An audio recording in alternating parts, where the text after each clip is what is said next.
namang surprise. Nakabukas na yung box pagdating ko. You got me there. Ang ganda ng color, di ba? Parang kay Cinderella. Dream gown.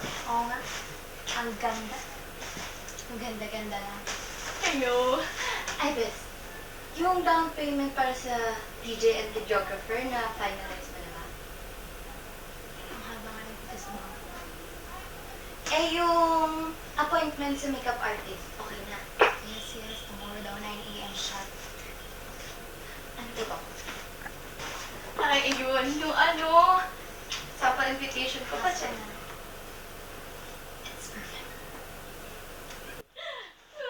Galing-galing naman. Ang dami na natin na-accomplish. Natin? Natin? Gladys, ako lahat nagtatrabaho para sa dibo mo. Relax.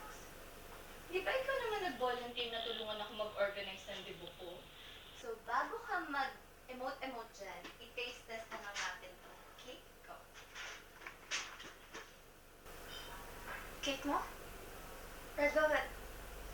Napakasarap. Saan mo pinagawa? The Rebel Kitchen. Our favorite!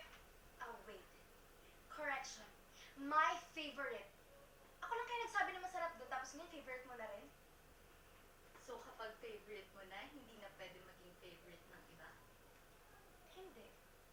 Ang point ko, lahat na lang ng sinabi ko sa'yo, dream kong ideas for my debut, ginawa mo na. Mula dyan sa nakasulat sa invitation, hanggang dyan sa powder blue na gown. Those are my ideas. Those are for my debut, Gladys.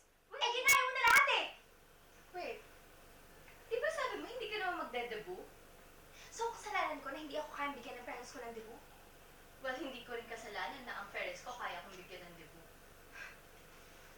Eto ko, nagpapakalila sa'yo sa pag-organize ng baduy mong debut. Tapos parang ipapamukha mo sa akin. Ang debut that I will never have. God, Eileen. Kung best friend talaga kita, hindi ka magre-react ng ganyan. Ano gusto mong gawin ko? Palitan ko tong cake? Yung invitations? Yung gown? Ha? Yung ba yung gusto mo? Sige na! Kahit sa'yo na yung gown. Kasi hindi naman talaga ako mag-gown eh.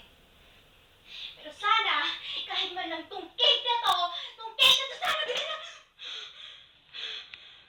So, ang God ko! Eileen! Ano ba? I'm sorry! Clevis, I'm sorry! Hindi ka sinadya! It was an accident! Hindi an accident! Kasi nasadya mo kasi bitter ka! Ha? Kaya gusto ko lahat ng tao hindi rin masaya!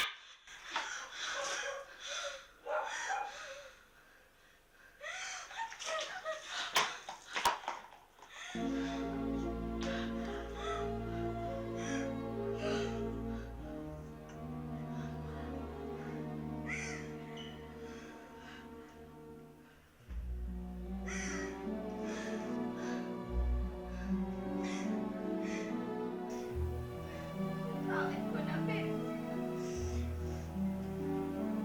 Ako. Dahil. So, Martin.